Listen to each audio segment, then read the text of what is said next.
Hello दोस्तों, मेरा नाम प्रशांत तिवारी है। उम्मीद करता हूँ कि आप लोग सब कुशल से होंगे और आप सबकी पढ़ाई लिखाई बहुत अच्छी तरीके से चल रही होगी। ठीक है, तो इसके पहले हमने आपको बताया था कि पार्टनरशिप डीड में कौन कौन से टर्म्स आते हैं, कौन कौन सी बातें बताई जाती हैं। ठीक, लेकिन आज हम आप लोगों से बात करेंगे कि अगर पार्टनरशिप डीड नहीं होता, एक पार्टनरशिप फर्म में पार्टनरशिप डीड अगर नहीं होता, तो उस समय कौन कौन सी कंडीशन लागू होते हैं, उसमें क्या क्या नियम लागू होते हैं। तो देखो, बेसिकली होता क्या है कि जब पार्टनरशिप डेट नहीं होता तो फिर उस समय पार्टनरशिप एक्ट 1932 के तहत कुछ नियम बताए गए हैं। उन नियमों को फॉलो करना पड़ता है। ठीक, तो हम देखते हैं कि पार्टनरशिप डीड में कौन कौन से रूल और रेगुलेशंस बताए गए हैं। ठीक, तो आप लोग जानते हो पार्टनरशिप एक्ट कौन सा है।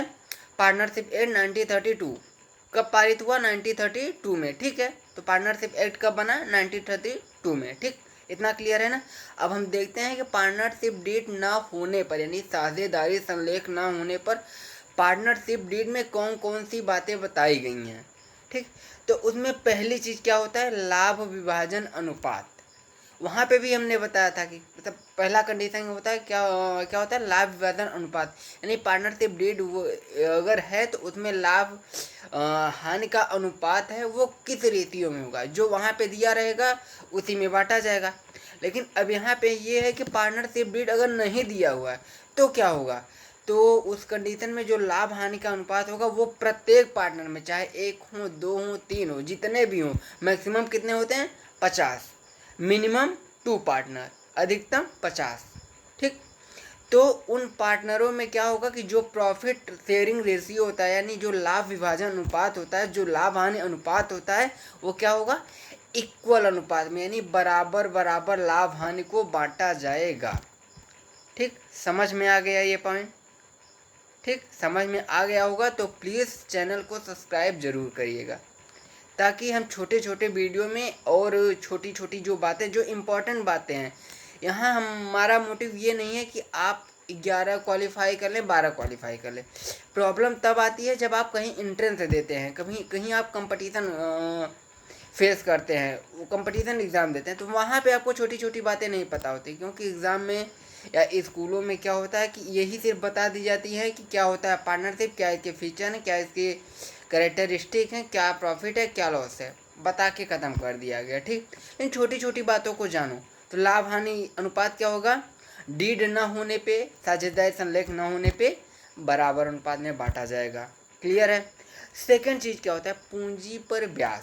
क्या? सेकंड टर्म, वहाँ पे हमने ये बताया था कि अगर इंटरेस्ट ऑन कैपिटल है, यानी पूंजी पर ब्याज अगर दिया जाना है, तो जो रेशियो दिया होगा उस रेशियो में पूंजी पर ब्याज दिया जाएगा, यानी सॉरी उस रेट पे, यानी इंटरेस्ट रेट जो रहेगा उस रेट पे दिया जाएगा। लेकिन अगर पार्टनरशिप डीड नहीं है, यहाँ पे किसकी बात हो रही है? पार्टनरशिप डीड ना होने पे। अगर पार्टनरशिप डीड नहीं है तो फिर पूंजी पर ब्याज नहीं दिया जाएगा।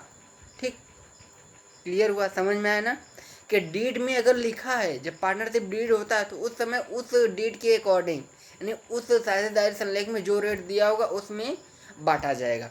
लेकिन अगर नहीं होता, पार्टनरशिप डीड नहीं है, तो साझेदारी अधिनियम 1932 के अनुसार पूंजी पर ब्याज नहीं दिया जाएगा। क्लियर? अगला क्या आता है कि ऋण पर ब्याज। अगर कोई साझेदार क्या करता है कि फर्म को ऋण देता है, ठीक, जैसे फर्म को हमने क्या बताया था, अगर एक्स्ट्रा पैसे की ज़रूरत पड़ता है तो या फिर दो कंडीशन होते हैं, या कोई एक्स्ट्रा कैपिटल दे देता है या फिर कोई ऋण दे देता है, तो ऋण पर ब्याज दिया जाना ज़रूरी है। अगर साझेदारी संलेख दिया गया है तो उसमें ब्याज का रेट दिया जाएगा, यानी इंटरेस्ट का रेट दिया रहता है, तो उस रेट के अकॉर्डिंग दिया जाता है। अगर नहीं दिया रहता तो, यानी पार्टनरशिप डीड नहीं है, तो उस समय ऋण पर ब्याज कितना दिया जाएगा? 6%।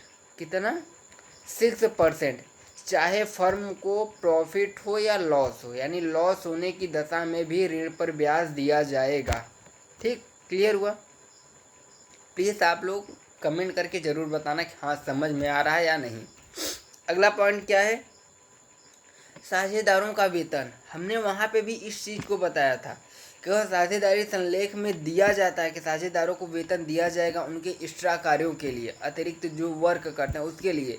ठीक, तो वहाँ पे उसके अनुसार तो वेतन दिया जाता है। लेकिन अगर साझेदारी संलेख नहीं है, पार्टनरशिप डीड नहीं है, तो क्या होगा कि साझेदारी अधिनियम 1932 के अनुसार वेतन नहीं दिया जाएगा। ठीक, साझेदारों को वेतन नहीं दिया जाएगा। कमीशन, यही सेम कंडीशन कमीशन की भी होती है। अगर दिया गया है तो फिर कमीशन, यानी मतलब पार्टनरशिप डीड अगर है तो उस डीड के अकॉर्डिंग कमीशन दिया जाएगा। अगर पार्टनरशिप डीड नहीं है तो फिर साझेदारी अधिनियम 1932 लागू होता है। उसके अकॉर्डिंग क्या होता है, पूंजी पर साझेदारों को कमीशन नहीं दिया जाता। क्लियर है। इसके बाद हमने बात की थी ड्राइंग की। ड्राइंग मतलब क्या होता है, आहरण। ठीक, तो अगर कोई व्यक्ति आहरण कर लेता है तो उस दशा में अगर साझेदारी संलेख रहता था तो वहाँ पर उसके अनुसार उसको ब्याज दिया जाता था। अगर उसमें लिखा है ब्याज देना है तो उसके रेट के अकॉर्डिंग ब्याज दिया जाता है। अगर साझेदारी संलेख नहीं है तो कोई व्यक्ति व्यक्ति तो नहीं कह सकते, साझेदार कह सकते हैं। कोई साझेदार अगर चाहे कैश चाहे गुड्स, चाहे यानी प्रोडक्ट या कैश, अगर व्यापार से पर्सनल यूज़ के लिए निकालता है तो उस पर भी कोई ब्याज नहीं लगेगा। ठीक, इतना समझ में आया। और सबसे इम्पोर्टेंट कंडीशन क्या होती है, नए साझेदार का प्रवेश। अगर कोई भी नया साझेदार प्रवेश कर रहा है तो पार्टनरशिप डीड न होने पे क्या होता है, साझेदारी अधिनियम 1932 के अनुसार बिना सभी साझेदारों के सहमति के कोई भी साझेदार प्रवेश नहीं कर सकता। अगर मान लेते हैं 5 साझेदार हैं, ABCDE, उसमें 4 क्या कहते हैं, एग्री करते हैं, यानी सहमत होते हैं नए साझेदार के प्रवेश के लिए, लेकिन एक नहीं एग्री करता, एक सहमत नहीं है, तो उस नए साझेदार को प्रवेश नहीं दिया जाएगा। ठीक, यानी कि नए साझेदार के प्रवेश के लिए समस्त साझेदारों की सहमति आवश्यक होती है। समझ में आया इतना? मेरे अनुसार ये चीज़ें, ये बातें आपको क्लियर समझ में आ गई होंगी। ठीक, अगर ना समझ में आया हो तो प्लीज़ आप लोग एक बार कमेंट करके बताना। अगर समझ में आ जाए तो भी कमेंट करके ज़रूर बताना। और हाँ, चैनल को सब्सक्राइब ज़रूर करना। ठीक, क्योंकि इससे ये होता है ना कि 11th और 12th, खास तौर से 11th और 12th के लिए मैं बता रहा हूँ कि ये छोटी छोटी चीज़ें जानना बहुत ज़रूरी होता है। क्योंकि अगर वो इन फ्यूचर, यानी जैसे BCom, CA, BBA, ठीक, जितने भी एग्ज़ाम देते हैं सब में यही छोटे छोटे टर्म्स आते हैं। जैसे आ गया कि पार्टनरशिप डीड न होने पे, अगर पार्टनरशिप डीड नहीं दिया गया तो क्या पूंजी पर ब्याज दिया जाएगा? आंसर होगा नहीं, लेकिन हम टिक करके आएंगे हाँ। क्यों? क्योंकि हमको नहीं पता होता। ठीक, तो ये छोटी छोटी चीज़ें हमको जानना बहुत ज़रूरी है। क्लियर है। अगर पार्टनर, अच्छा एक चीज़ और होता है, हमने आपको बताया था टाइप्स ऑफ पार्टनर कई होते हैं, वो आगे हम पढ़ेंगे ना। तो उसमें कुछ पार्टनर को क्या होता है कि अधिकार नहीं दिया जाता और लेखा पुस्तकों को देखने के लिए, यानी जितने भी हमारे बुक होते हैं, चाहे journal entry, ledger reporting, trial balance, profit and loss account, trading account, balance है ना, तो उसमें क्या होता है, अगर पार्टनरशिप डीड दिया है तो उसमें लिखा रहेगा कि सभी साझेदार क्या करेंगे कि फर्म की पुस्तकों को, फर्म की लेखा पुस्तकों की जांच कर सकते हैं। ठीक, तो वहाँ पे करेंगे। अगर ये नहीं दिया है या कुछ सीमित साझेदारों के लिए दिया गया है तो सीमित साझेदार देखेंगे। लेकिन अगर पार्टनरशिप डीड नहीं है तो सभी साझेदार फर्म की लेखा पुस्तकों की जांच और निरीक्षण कर सकते हैं, उसकी प्रतिलिपि भी अपने पास रख सकते हैं। ठीक, हाँ, एक कंडीशन हमने वहाँ पे और बताई थी, अगर पार्टनरशिप डीड होगा तो वहाँ पे हमने क्या बताया था, साझेदारी संलेख होने पे कि फर्म का जो संचालन होता है वो सभी साझेदारों के द्वारा या किसी एक के द्वारा किया जा सकता है। लेकिन अगर पार्टनरशिप डीड नहीं है तो सभी साझेदारों को फर्म के कार्यों में हिस्सा लेना अनिवार्य है। क्लियर है।